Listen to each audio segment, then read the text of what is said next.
Hi, I am Cristina from Ritmulinterior. I offer these podcasts for free and your support matters. To make a financial contribution, please go to patreon.com/ritmulinterior. In this episode, I will be speaking to Zori Tomova, one of my close friends and inspiration. Born in Bulgaria, she has lived for some years in Romania and is currently living in Peru. We will talk about her passion for connection, shamanism, and her project Connection Playground, where I sometimes host online movement events. My wish is that this conversation stirs up your natural desire to connect with yourself, others, and nature, and to explore from the multitude of ways that can help you follow that desire.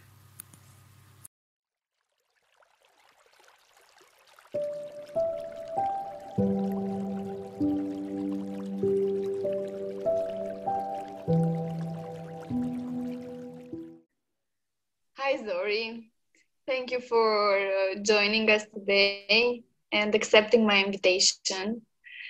Tell us some words about yourself. Who are you and what are you passionate about? Thank you very much for inviting me here.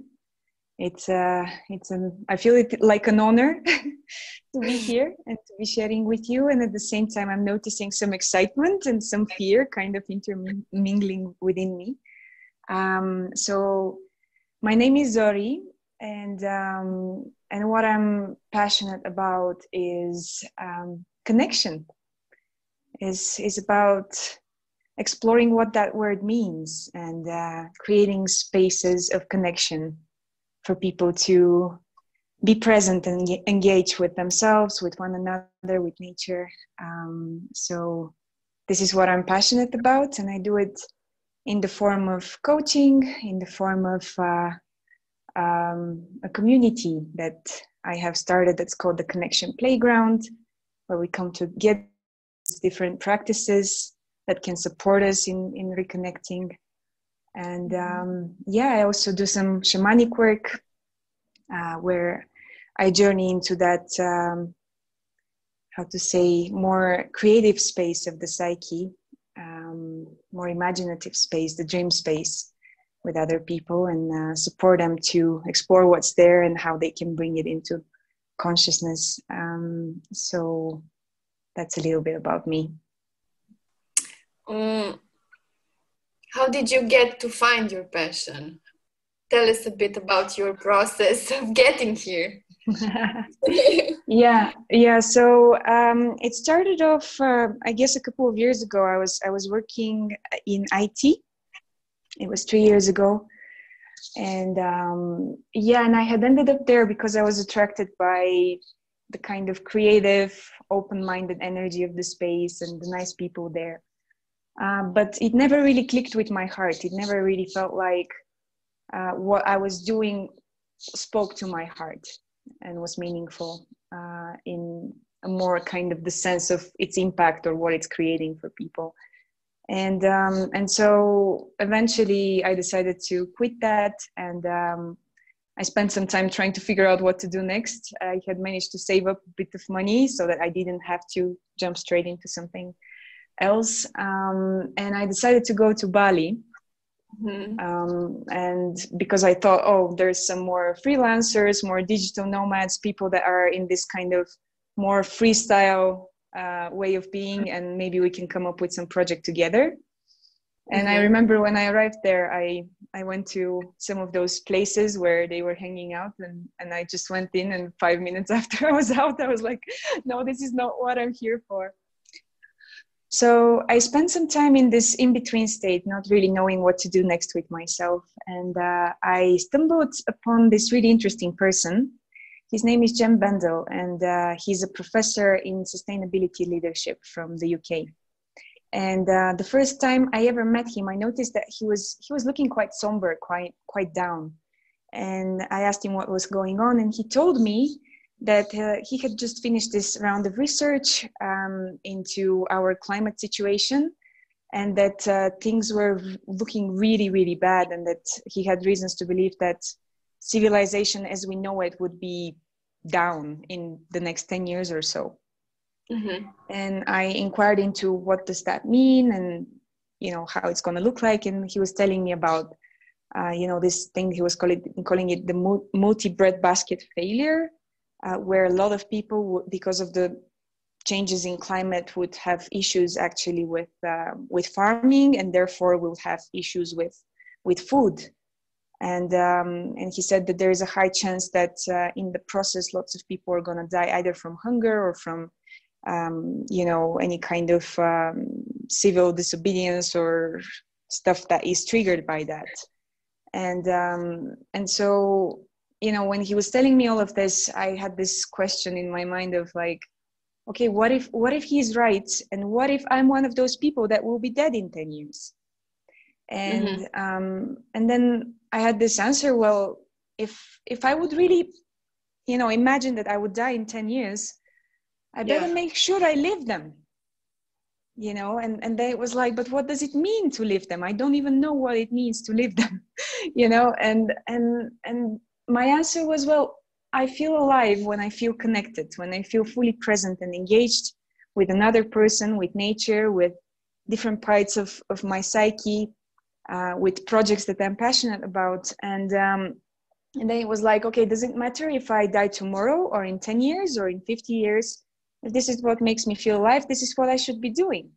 And then it was like, but I don't know what that is, and I've never done it. And like, how does one make a living out of connection? And all of these questions started coming up, and I was like, okay, this is why I've come here. I have all this time.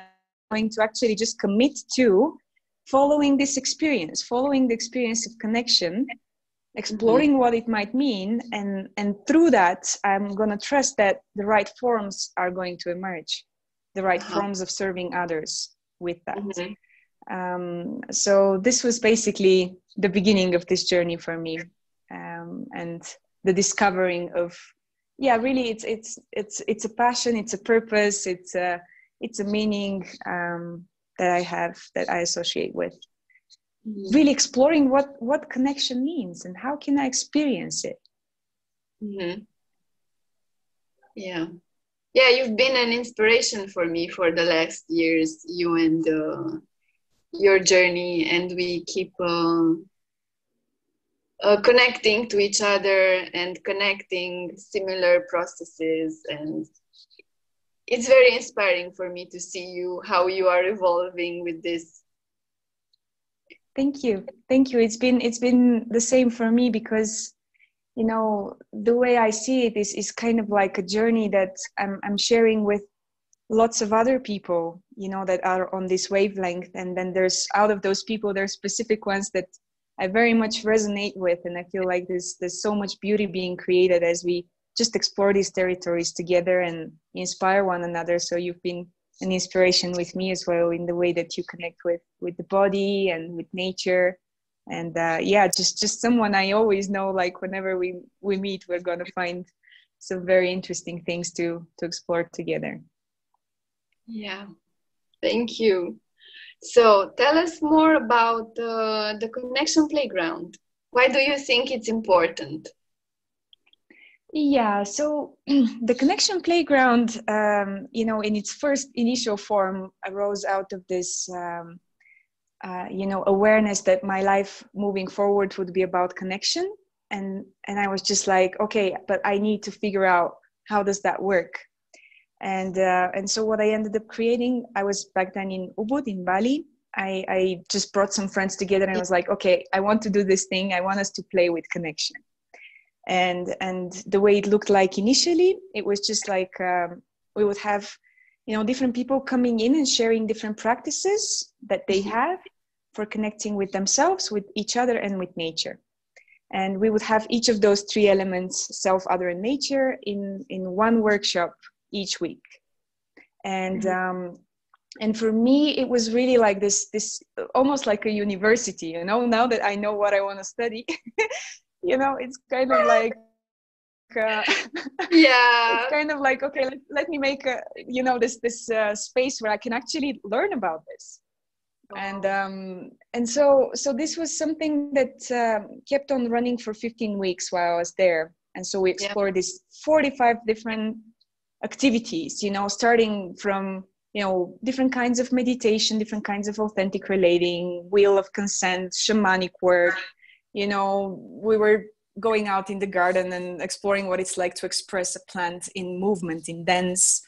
We had crazy things like eating fruits together and exploring what are all the different ways we can eat fruits and feed each other fruits, and how can we feel about that? And it's like it was so many weird things that we did, but it was really fun and really interesting and so expansive in the way that I understood connection.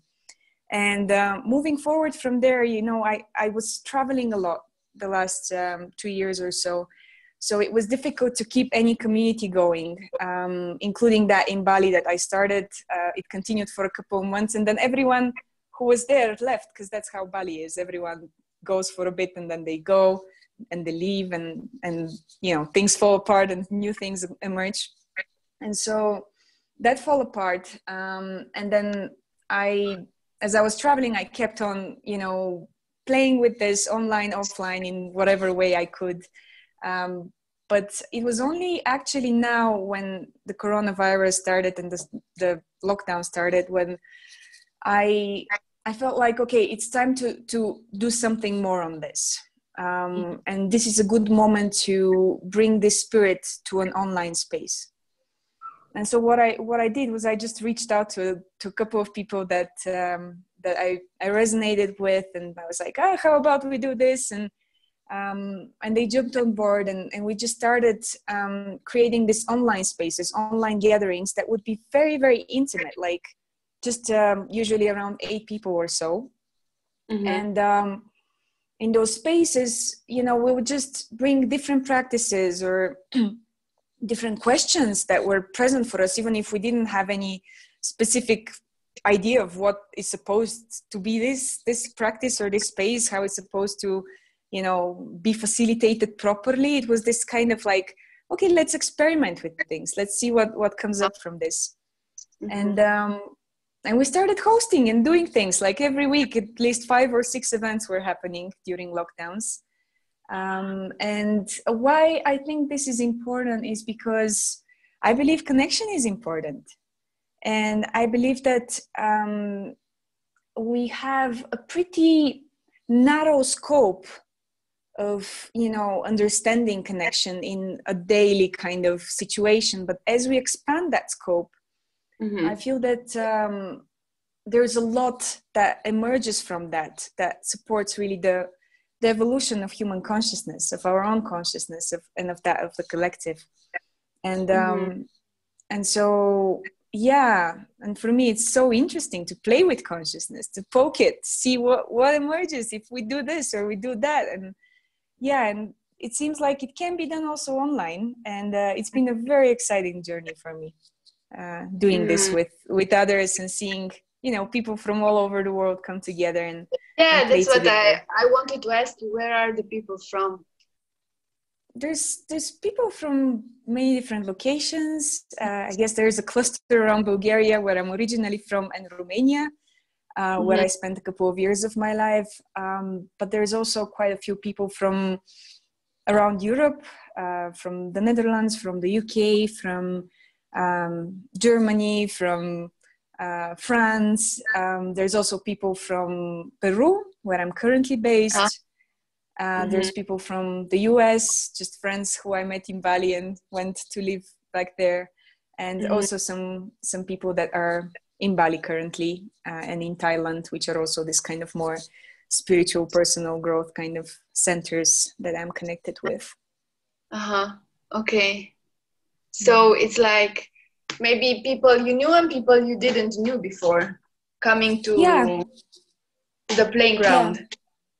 I started with people I knew from before, but then they started inviting people, and through that it's been growing into people and places that I am not necessarily so connected with myself. Tell us more about the kind of activities you do. The kind of work. There are a couple of them which I want you to go deeper into, but maybe just have a flavor of what's the general idea. Yeah, so basically, we have been exploring some practices that have been quite consistent. So because some of us have a passion for it. So for example, that includes authentic relating or circling, which is a beautiful practice for basically bringing this meditative awareness to relating with other people. And it's something I'm quite passionate about. Another one is shamanic drum journeying, where we have an intention and we go in to explore this inner world of symbolic imagery, and you know, we invite the dream consciousness to come in and show us and support us into whatever our intention is. Then what else have we been doing? Yeah, we've been doing a lot of dances.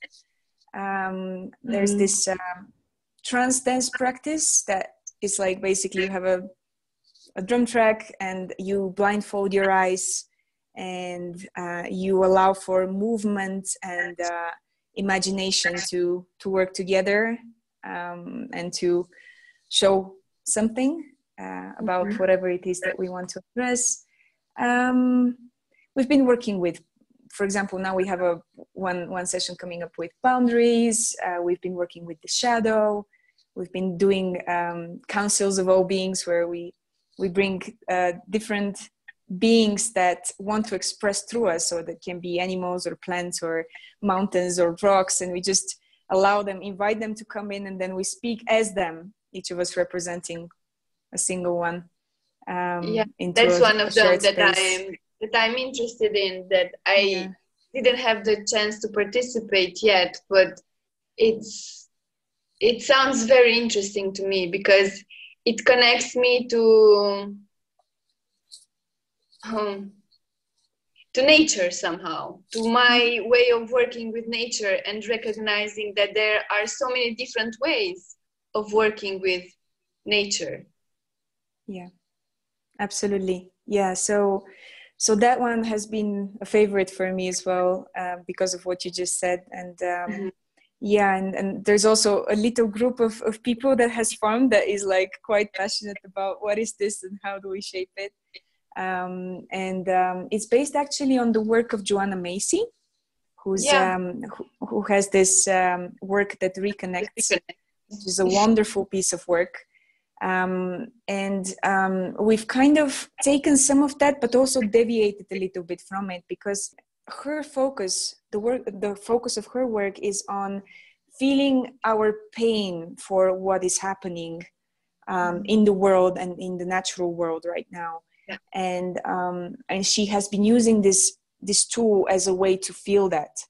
Whereas for us, we are exploring how can we welcome any energy into this, where the pain is welcome, but it's also, you know, the wonder is welcome, and the joy is welcome, and, you know, all of this, you know, different flavors of experience that we can have as a rabbit, or as a what was it, like the light of dawn, you know, or a leaf that's floating in the breeze, you know. It's just lots of different beings coming in that sense, and carrying different energies. There is another workshop that I'm interested in, the Deep Embodiment. It's one workshop that I also got the chance to participate in, and I want you to speak a bit about it, if you feel like. Yeah, sure. So the Deep Embodiment workshop actually came from an exploration that I had into, you know, I started off with this question in a rice field walk in Bali. I was like, what is the nature of nature? You know, a philosophical question. And I started playing around with different ways to look at it. And one of the ways that felt most resonant was like, it's kind of like this dance of polarities, this dance between like the big and the small, the dark and the light, you know, the colorful and the shaded, you know. It's just kind of felt like, oh, there's something here, you know, also within us, like between the happiness and the sadness, and, you know, the fear and the courage and all of that. And so when I was connecting with this, I just got this curiosity about polarities, and I stumbled upon a book that's called The Eight Circuit Brain by Antero Ali. And he was speaking about this practice of working with polarities that I decided to just experiment with, and it's a practice that basically asks us to connect with what is a tension that we currently have within us, as a way of saying, a little bit like, I like to imagine it like, if a tree wants to grow a new branch, it's going to feel tension exactly in that place where the growth wants to occur. And it's similar within us. It's similar within our energy and our psyche. And so when we connect to this, what is the tension that is happening currently within me? And how can I frame it in this way of polarities? How can I frame it as, is it like, okay, for example, exhaustion and energy, or feminine and masculine, or dark and light, or sadness and happiness, or whatever it is, like just finding these two polar opposites that are kind of tensed with one another.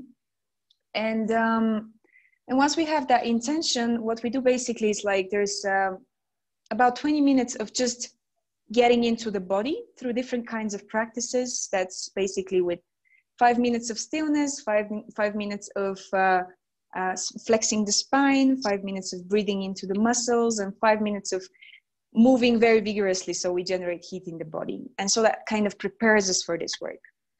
And afterwards, we do a kind of an exploration that is allocating physical spots on the floor, where there's 3 spots, and the center spot is empty space, nothingness. And when we sit in it, we just allow ourselves to empty out of any kind of content.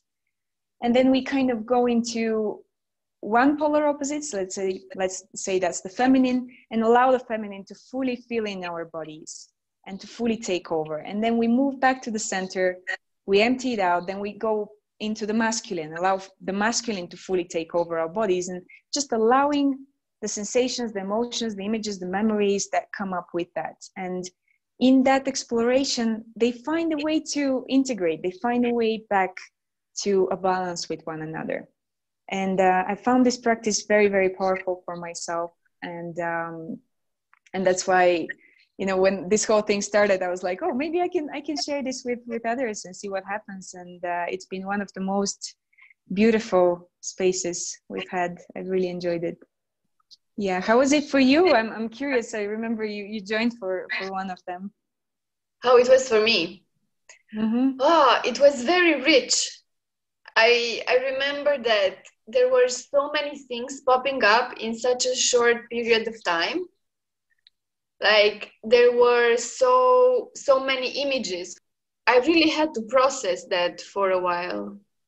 And I think the process has not ended for that session that we had. Yeah. Yes. Yeah. Yes, it was very powerful for me. Beautiful. Yeah, it's something I don't do every day, for sure, because of what you say. Yeah. But like every couple of weeks, it's something that always has lots of richness to offer. I also think it depends on the things you approach. Maybe some are like easier to integrate, but if you go for a deep, something which is deep in you, well, you will have something to chew on. For sure. Yes. Yeah. I want to hear your vision about community, because Connection Playground is a virtual community. And also, how is it for you to be traveling and have a virtual community? Yeah, so this whole question of community has been very important for me, throughout this last couple of years of journeying into this space of connection. I know. And I've actually, it included a lot of pain and traumas in the beginning, and processing, there were these small things that would happen, and I would go into this really deep and difficult emotions. And eventually I ended up seeing how the way we relate with community, as much as I believe that most of us or all of us have a longing for it in one way or another, the way in which we relate to community is so much shaped by our families when growing up, and the way we have related with them, because it's this kind of like, it's the first community we ever belong to is the family. And so whatever patterns are there in that, can actually, get in the way of our ability to feel like we belong, which I believe is what community is about.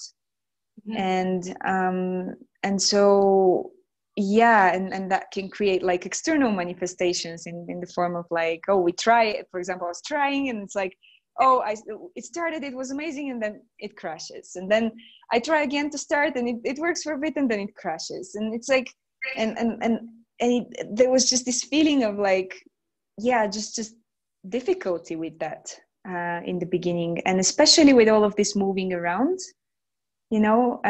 because I would long for it, I would want it, but it was kind of like, but I'm only here for a bit, and then I move on, and and sort of like transitioning into, can I do this online? Can it be like an online community, and can that be satisfying enough for me? Because I, as other people, like I have a preference for offline connection. And and I guess at some point there was this switch I went through where I started really feeling the other person, that is, for example, we're having a conversation or we're having a group gathering, and I started really feeling the other person is there, whereas before that it was a little bit like an image on the screen or something. And I feel like once that happened, things started opening. And I've been really, really enjoying actually having, all these faces from all around the world. Many of them are familiar to me, and I can see connections forming also with those that I haven't known before. And I don't see it as an either or. I see it as, enjoy this online setting for the value it brings in bringing together from people from so many different contexts and from so many different locations, and all the different practices and knowledge and learning that comes from that. And then at the same time, I'm always going to look for the offline community as well, and I want to make one at some point. So it's like, just the current circumstances with the virus made me sort of push more on that part of my vision when it comes to community, which is, the online part.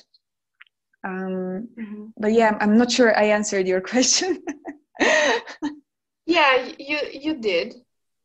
I was thinking, how do you see this evolving, or do you have any idea? So the most important, there's two important pieces here in the evolution of this. One of them is about holding very strongly that essence of why are we here? What are we here for? That is communicated in, even in the name of the community. So it's about connection, it's about play. And so it's kind of, holding those very strongly, and really always coming back to check with myself, and also to check with the people that are involved in it more actively. Are we experiencing this in our interactions? And if not, then what can we do to start experiencing more of it? So that is important. And then it's kind of, the second piece would be about emergence. It's like, I have a sense of like, I would like this to be like this online community, and also to have an offline space where we get together and stuff. But, I really believe in emergence. I really believe in, we come together and we see, okay, what is the next step from here, while holding that essence, and it's and not like having this complex roadmap. I come from a product management background, and it's like, roadmaps used to be my thing. It's like, now it's like, fuck that. I don't want us to have a clear roadmap. I don't want us to make this like something that scales very quickly and reaches lots of people. I wanted to be bringing, you know, a certain kind of experience to those of us that are involved in it. And and that's the most important thing. And so as I shared earlier, like following emergence and unfolding from that essence.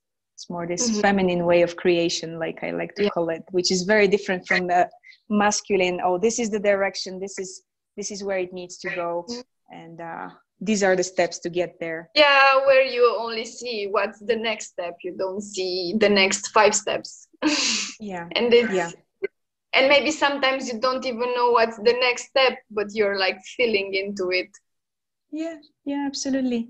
And it has a way of growing a little bit, like, because it doesn't have a focus that's like outside, but the focus is inside. It has a way of growing a little bit like the branches of a tree. It's like, oh, we're excited about this, let's push on that. And it's kind of like, okay, this is losing energy, but how about this thing that is coming up? And how about that third thing, you know? And it's sort of like constantly evolving and growing in different directions. And I'm curious to explore where that takes us. Yeah, I remember a conversation that we had about this. I think you were in Romania, right? When you started thinking more about, and you wrote an article that I remember about the feminine way of creating. And it's something that I keep thinking about after reading your article in time, because I see that my way of creating is similar. And sometimes like I get into the doubt that, maybe I should just decide with one and just stick with one. Why go in 5 directions? But it's like so much richness and so much life in doing things like that. Yeah, absolutely. I agree with you. It's like kind of like, I wonder maybe at some point it's going to converge back into some kind of focus. Maybe it's just a phase that is corresponding to, you know, my personal journey of reconnecting with my feminine. You know, and I imagine eventually they need to be integrated. They need to work together.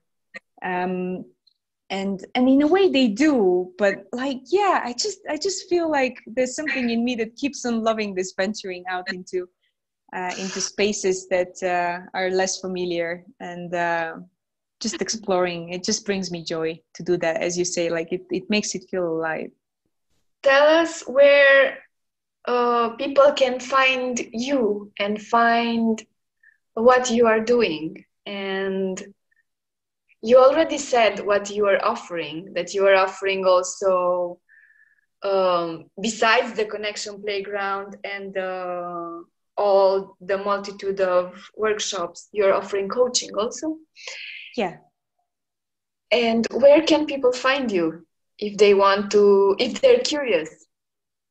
Yeah, that's a good question. Right now they can find me on Facebook. So for the Connection Playground, we have a Facebook page that's just Connection Playground. So this is where I would encourage people to look. We have the events page. There is where they can find about the events that are coming up in the next week. And we also have a connectionplayground.org is a place where they can sign up to get notified via newsletter about those events and our initiatives. And there, by the way, at the moment, everything is free. I don't think I mentioned that earlier. No, you didn't. And then when it comes to my coaching and shamanic work, I also have a page on Facebook that's Zori Tomova. And it's also on my website, zoritomova.com. They'll be able to find more information on that, as well as lots and lots of blog articles and vlogs. I've been vlogging for a while now, and on all kinds of topics that have felt alive, and including, for example, the practice we discussed about working with polarities, about deep embodiment is there if they want to give it a try. So this is where they can find out more. What else do you want to share about what we spoke, or something that we haven't touched and you feel it's important? I guess perhaps I could speak a little bit about shamanism, actually, and the reason why I came to Peru. Okay. In the first place. So yeah, it's been such an interesting journey, because it all started for me 4.5 years ago, when I first read a book by Michael Harner, who was he's basically anthropologist and a researcher and a shaman himself. He founded this Institute of Shamanic Studies, and his work basically has consisted in exploring what are the patterns that connect these shamanic cultures from all over the world, and what can we learn about, working with that aspect of our psyche, with the shaman within each of us. So he calls this core shamanism, because he approaches shamanism as this kind of like an archetype, a part of the human psyche that can be grown and developed in each of us, and that is related to our deep imagination, deep intuition, healing, and vision, really, about the deeper aspects of reality. And so when I first stumbled upon his book, I went in for this 20 minutes drum journey, just putting on some drums on a certain frequency from YouTube, and just following the steps that he described, that were basically something he saw in different coaches, this way in which shamans would go in and journey with drums without necessarily using plant medicine, even in many cases. And that those drums would help to create this alternate state of consciousness, in which we access that deeper wisdom of the subconscious mind.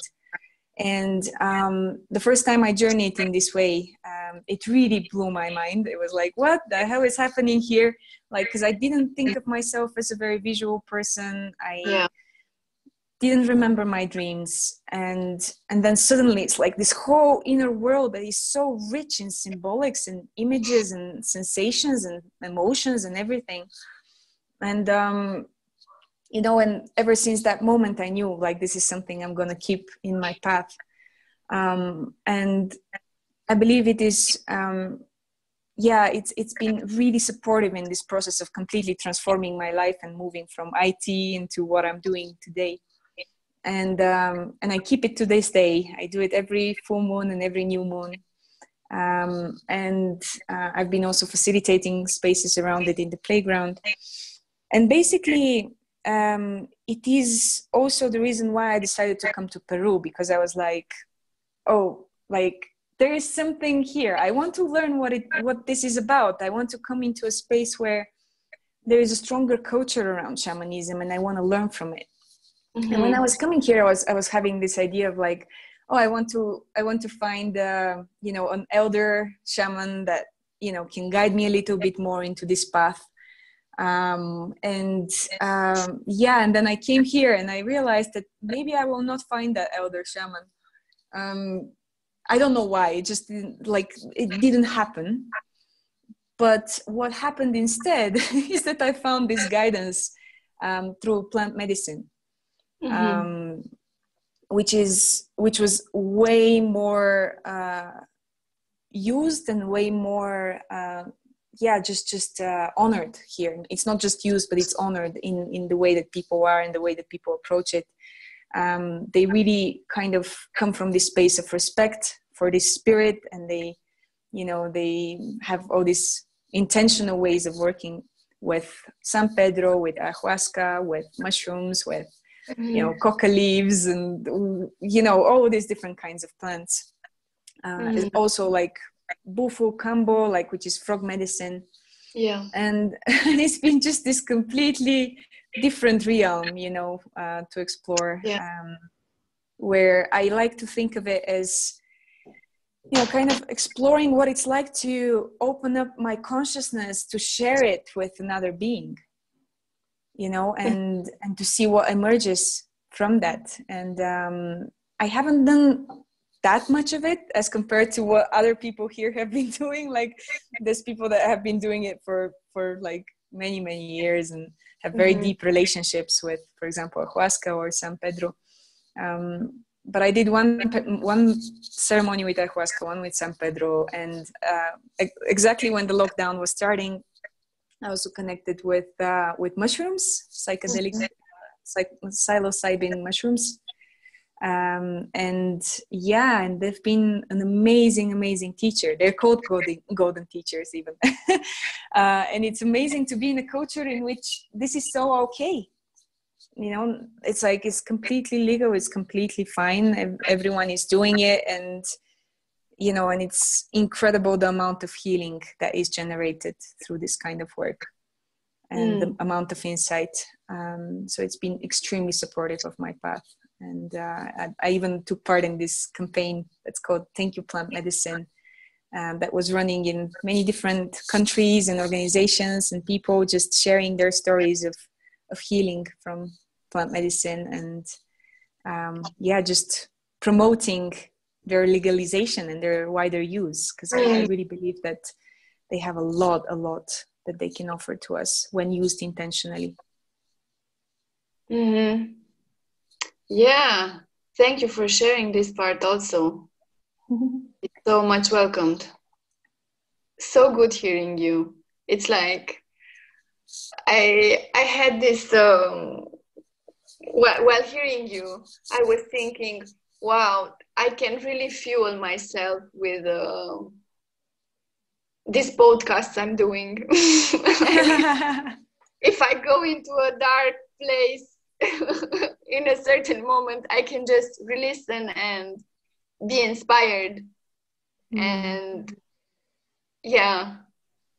because it's so much inspiration, and so it so much speaks to what, I don't know, my values and what I'm searching for in life when I hear you or other people that I'm inviting. Yeah, it's wonderful. It connects back to what I shared earlier. That I really believe that this question of purpose and passion, it's just about following what makes us feel alive. And it sounds like this is one of the things that makes you feel alive. And and I'm really grateful for the invitation and for taking part in it, because when whatever comes from the energies, has a way of growing that feels so wholesome and so rich, and I've really enjoyed also being part of it. If you like this podcast, you can support our project by liking the Facebook page Ritmulinterior or through a share. These little gestures help us to get our message to people that might be interested.